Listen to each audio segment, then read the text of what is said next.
There was once a man whose wealth was spoken of in every corner of the city.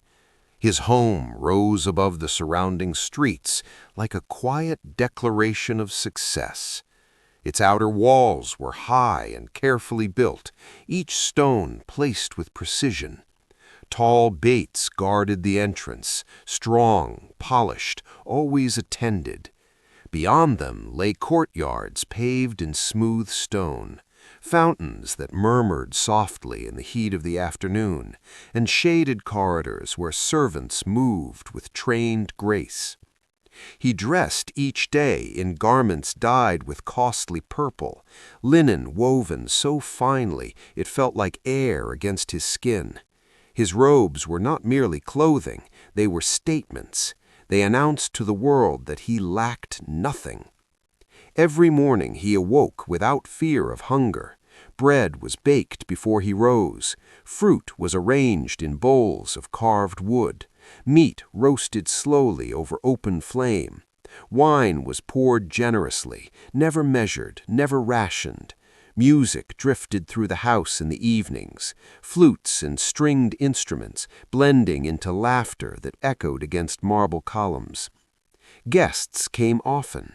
They reclined at his table, discussing trade, politics, family alliances. They praised the quality of his wine, the tenderness of his lamb, the beauty of his tapestries imported from distant lands. Servants refilled cups before they were empty. Platters were replaced before crumbs settled. It was a life of rhythm and ease. Inside those gates, nothing felt urgent, nothing felt uncertain. The future appeared as secure as the iron hinges that held his doors in place. And just outside those gates lay a man with a name. His name was Lazarus. He did not own garments dyed in purple.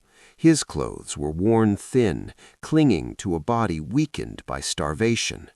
His skin bore open sores that stung under the sun and throbbed through the night. His strength had faded long ago. Standing required effort he no longer possessed.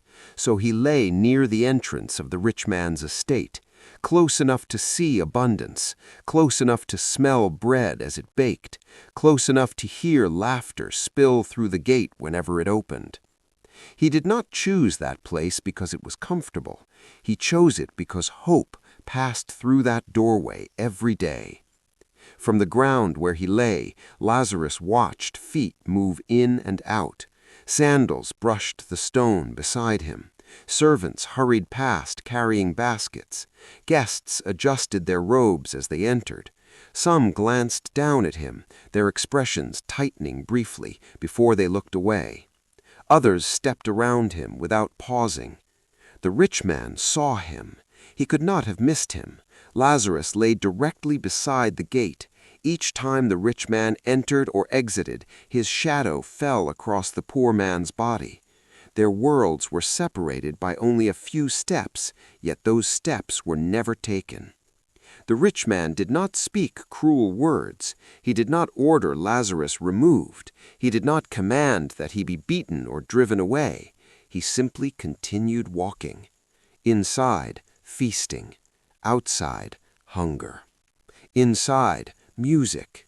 Outside, silence broken only by shallow breathing and the distant bark of stray dogs. Those dogs came often. Drawn by the scent of wounds, they approached Lazarus cautiously at first, then more boldly. They licked the sores on his skin, not out of mercy, but instinct. Yet in their rough touch, Lazarus felt something resembling acknowledgement. No human hand cleaned his wounds. No human voice called his name. Only the animals paused long enough to linger beside him. Day followed day. The sun rose over the city walls. Merchants opened their stalls. Children ran through narrow streets. Life continued as if tomorrow were guaranteed. Inside the house, banquets stretched late into the night. Oil lamps flickered against painted ceilings. Laughter swelled and faded. The rich man leaned back on embroidered cushions, content. Sometimes, as he passed through the gate, a brief flicker of discomfort stirred within him. He saw the thinness of Lazarus's arms. He noticed the way his ribs pressed sharply against fragile skin. He smelled sickness lingering in the air, but thoughts formed quickly to quiet his conscience. This is not my responsibility. There are others who can help him. If I begin helping one, there will be no end. And so he continued walking. Indifference did not arrive as a sudden decision.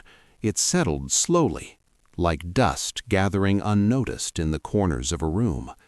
Each day that he chose not to act, it became easier to choose the same the next day. Meanwhile, Lazarus waited. He did not curse the rich man. He did not shout accusations. His longing was simple, that crumbs falling from the table might find their way to him, food that would otherwise be discarded, scraps that would not even be missed. His hope grew smaller with each passing week. His body grew weaker. His breathing grew shallow. And then, without announcement, without ceremony, Lazarus died. No crowd gathered around him. No mourners wept. The city continued its rhythm, unaware that a life had slipped quietly from the edge of its prosperity. Yet what the city did not see, heaven did. As Lazarus's final breath left his body, the weight of pain lifted. The hunger that had gnawed at him for years vanished in an instant. The sores that covered his skin no longer burned. He was not abandoned in death. Angels carried him, not hurriedly, not roughly, but with gentleness and honor. He was brought to a place of rest, the side of Abraham, the father of faith. There was warmth there. There was belonging.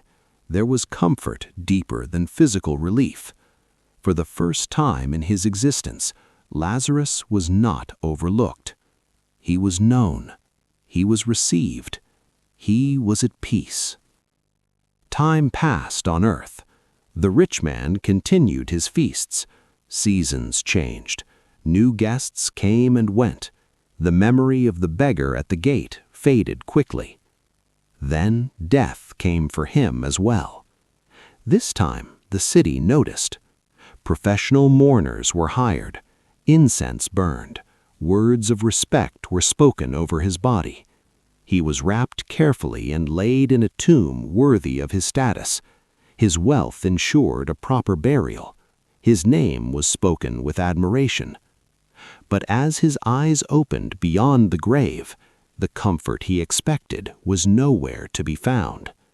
He was in torment. Heat surrounded him, an agony that did not consume but did not cease. There were no servants, no shaded courtyards, no music, only awareness. For the first time in his existence, he knew need, and there was no one near to answer it. He lifted his eyes, and far in the distance, he saw something impossible. He saw Abraham, and beside him, resting in peace, was Lazarus, whole, radiant, free from suffering. Recognition struck him like a blade. That is the man who lay at my gate, the one I passed every day, the one I never spoke to.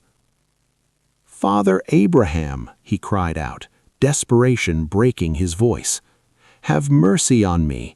Send Lazarus to dip the tip of his finger in water and cool my tongue. I am in agony in this flame." Notice the request. He still saw Lazarus as a servant. Even now he asked that Lazarus be sent to relieve him. But Abraham answered with calm clarity, "Son, remember that in your lifetime you received your good things, and Lazarus received bad things. Now he is comforted here, and you are in anguish."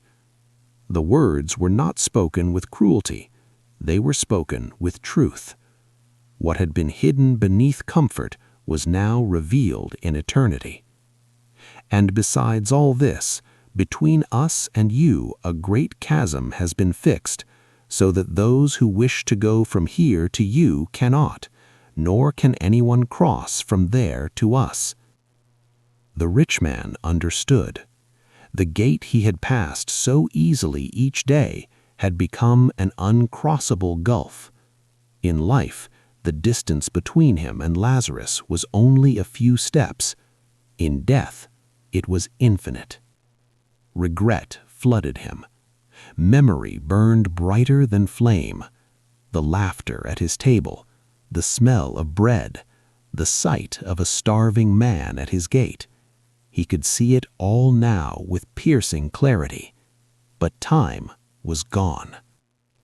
"Then I beg you," he said, his voice trembling, "send Lazarus to my father's house. I have 5 brothers. Let him warn them so they will not also come to this place of torment." At last, concern moved beyond himself. He knew his brothers lived as he had lived, secure, comfortable, untroubled by the suffering outside their doors. Abraham replied, "They have Moses and the prophets. Let them listen to them."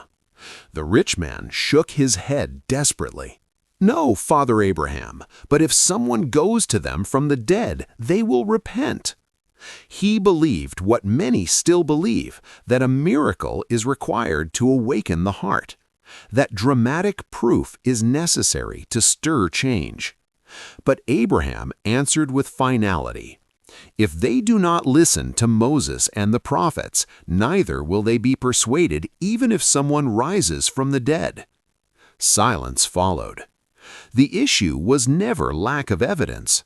God had already spoken. Through the law, through the prophets, through commands to care for the poor, to defend the weak, to love one's neighbor. The problem was not ignorance, it was unwillingness to listen. The story does not shift from there. No angel carries the rich man across the chasm. No second chance is offered. No return to life is granted. Instead, the weight of the parable turns toward us, because the gate still stands. Not a gate of iron and stone, but the invisible boundaries we build around our comfort, the routines that protect us from interruption, the habits that teach us to walk past suffering without slowing down. Somewhere near us there is a Lazarus, perhaps not covered in sores, but wounded in other ways. Perhaps not lying on literal stone, but resting beneath the weight of loneliness, poverty, grief, or despair. A coworker who laughs loudly but hides silent pain. A neighbor whose struggles feel complicated. A stranger at an intersection holding a sign we prefer not to read. We tell ourselves, "I will help later. Someone else will step in. I am too busy today." But later is not promised. The rich man was not condemned for violence. He was not judged for theft. He was confronted with a life that saw suffering and chose comfort instead of compassion. Small choices, repeated daily, formed a destiny. And so the question lingers in the quiet. What gate do you pass through each day?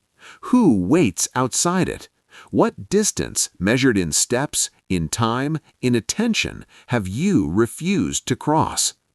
God does not require spectacle. He requires listening. He has already spoken. The call to mercy has already been given. The invitation to love has already been extended. Today, while breath remains in your lungs, the gate can still be opened. The chasm is not yet fixed.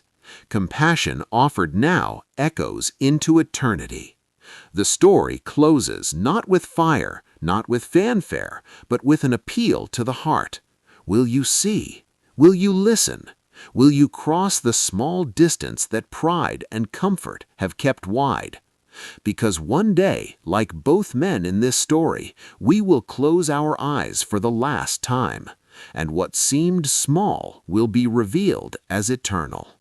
May we choose mercy while time is still ours. May we open the gate.